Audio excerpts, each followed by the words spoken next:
My YouTube channel let's play with stock market. दोस्तों जब हम बात करने वाले हैं फिर से वोडाफोन आइडिया के बारे में। वोडाफोन आइडिया में आज बड़ी गिरावट देखने को मिली और जिस बात का डर था वो भी देखने को मिला। यहाँ पे जो 10 रुपये का क्रिटिकल लेवल था वो आज इंट्राडे में टूटता हुआ दिखाई दिया। हालांकि इसके बाद खरीदारी भी लौट करके आई और जो क्लोजिंग हुई है वो आपके साथ में प्रेजेंट करना चाहूँगा। 10 रुपये 15 पैसे के आसपास क्लोजिंग हुई है।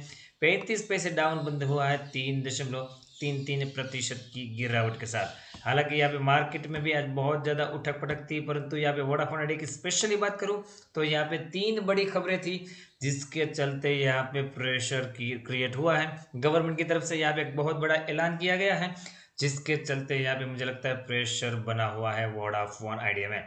तो दोस्तों इससे पहले बता दूं बीपीसीएल और यहाँ पे बीईएमएल और एससीआई के ऊपर यहाँ पे वीडियो डाला है। आज आपको पता होगा कि बीपीसीएल में बड़ी गिरावट देखने को मिली थी, तो इसके पीछे का रीज़न और आगे की क्या रणनीति होनी चाहिए उसके बारे में मैंने बताने की कोशिश करी है। इस वीडियो को आप देख सकते हो। सबसे पहले बता दो यहाँ पे कारोबार की सिचुएशन कैसी रही थी। इसके लिए मैं आपको यहाँ पे एनएससी की वेबसाइट पे लेके आया हूँ। वोडाफोन आइडिया लिमिटेड 10 रुपये 15 पैसे पे क्लोजिंग, 35 पैसे डाउन, 3.33% की बड़ी गिरावट।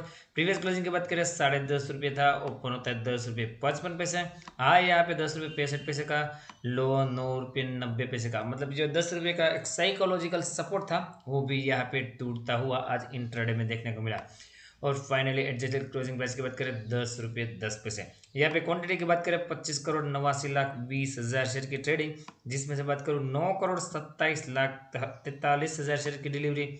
हालांकि परसेंटेज ऑफ डिलीवरी अभी भी बहुत ज़्यादा बढ़िया है, 36% के आसपास की है।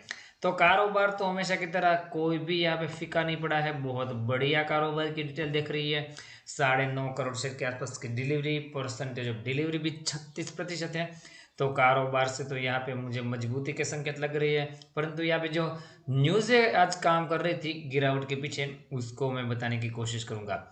सबसे पहले न्यूज़ यहाँ पे जो निकल करके आई, यहाँ पे government to amend telecom licence norm to control sourcing from China. तो दोस्तों आपको पता होगा कि भारत सरकार का अभी हाल फिलहाल में ऐसा ही प्रयास है कि जितनी हो सके उतनी चाइनीज प्रोडक्ट को कम से कम यूज़ कर सके। और इसके लिए यहाँ पे भारत सरकार एक नए रूल्स और रेगुलेशन लेकर के आई है जिसके तहत वो नया अमेंडमेंट यहाँ पे पास करने जा रही है और यहाँ पे लाइसेंस नॉर्म को भी चेंज कर रही है, जिसके चलते यहाँ पे जो नेशनल सिक्योरिटी है उसका पूरा ध्यान रखा जाएगा और इसके हिसाब से यहाँ पे नॉर्म्स चेंज किए जाएंगे। और जो जो यहाँ पे इस नेशनल सिक्योरिटी की रूल्स में फिट नहीं बैठेगा, खास करके चाइनीज वेंडर की बात कर रहा हूँ, तो उसको यहाँ पे वोडाफोन आइडिया, भारती एयरटेल और जियो तीनों यहाँ पे अप्रोच नहीं कर सकते। 5G के लिए भी नहीं और यहाँ पे जो नए स्पेक्ट्रम खरीदे हैं उसके लिए भी नहीं।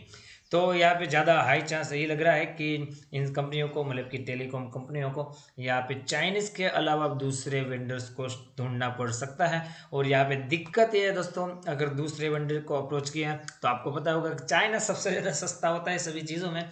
दूसरे वेंडर को अप्रोच किया तो हो सकता है कि कॉस्ट बढ़ जाए और इसी के चलते यहाँ पे शेयर प्राइस में आप देखोगे भारती एयरटेल, रिलायंस जियो और यहाँ पे वोडाफोन आइडिया तीनों में गिरावट का माहौल देखने को मिला है। तो वन ऑफ द ये रीज़न था जिसके चलते यहाँ पे आज टेलीकॉम सेक्टर में पूरी गिरावट का माहौल रहा था। दूसरी न्यूज़ भी है यहाँ पे, वो भी बताना चाहूँगा। यहाँ पे वोडाफोन आइडिया ने भी एक बयान दिया है कि Vodafone Idea to continue biz with the UIZTE जो कि चाइनीज वेंडर्स है फॉर रेडियो ट्रांसपोर्ट नेटवर्क से no new contract for the core network.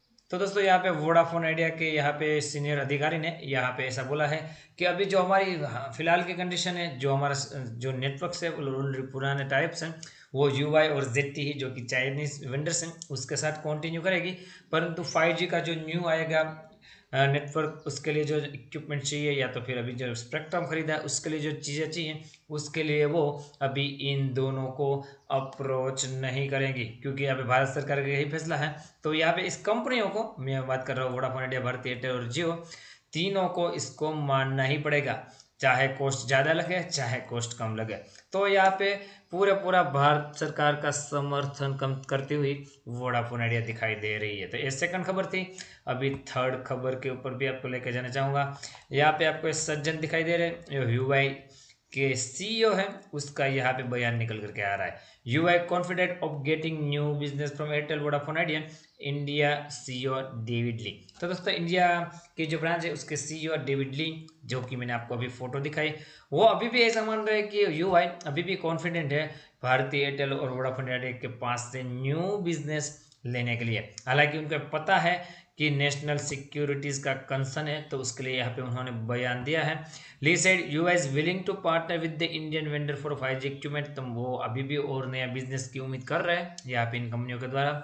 To us use any security concern in that India में have. He added the company is also open to setting up a test lab in India, but only if other player asked to do so as well. तो दोस्तों यहाँ पे उन्होंने बताया है कि यहाँ पे वो भारत को जो सिक्योरिटीज का कंसर्न है उसके लिए वो टेस्ट लैब भी बनाने के लिए तैयार है, परंतु उसके लिए यहाँ पे उन्होंने एक डिमांड करी है कि यहाँ पे जो दूसरे प्लेयर है जैसे कि जेटी है उसको भी एक डिमांड होनी चाहिए, मतलब कि उसको भी एक करने के लिए अब भारत बोलेगा तो वो भी करने के लिए रेडी है यहाँ पे यूआई के सीईओ।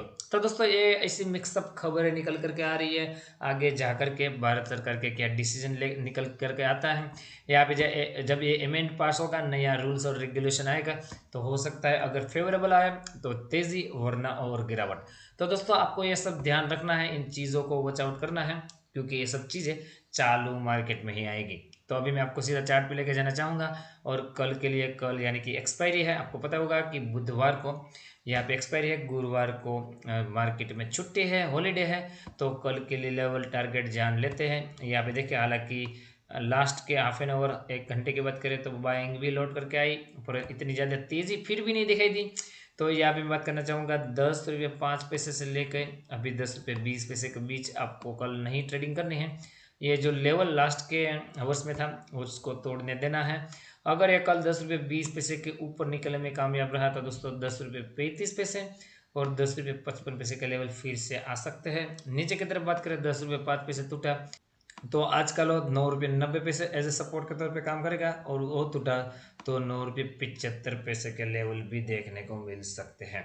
यहाँ पे आरएसए का लेवल वीक है, 40 के आसपास का दिखाई दे रहा है, तो आरएसए का लेवल भी यहाँ पे वीक दिखाई दे रहा है। मैं चाहूँगा आप अपनी यहाँ पे स्टडी कंडक्ट करिए, उसके बाद ही कोई डिसीजन लीजिए। मेरी तरफ से एडिशनल हेल्प चाहिए मेरे टेलीग्राम चैनल को ज्वाइन कीजिए, लिंक डिस्क्रिप्शन में मिल जाएगी। साथ ही साथ बताना चाहूँगा जिस किसी ने जीरोधा में अकाउंट ओपन नहीं किया या तो फिर करवाना चाहता है, वो यहाँ पे मेरी दी गई लिंक से अकाउंट ओपन कर सकता है। यहाँ पे अगर आप मेरी लिंक से अकाउंट ओपन करते हो तो मेरी तरफ से आपको एडिशनल हेल्प मिलेगी, मेरी जो प्राइम चैनल है उसमें आपको जगह दी जाएगी। दोस्तों आई होप कि वीडियो आपको हेल्पफुल रहा होगा आपको आगे डिसीजन लेने में।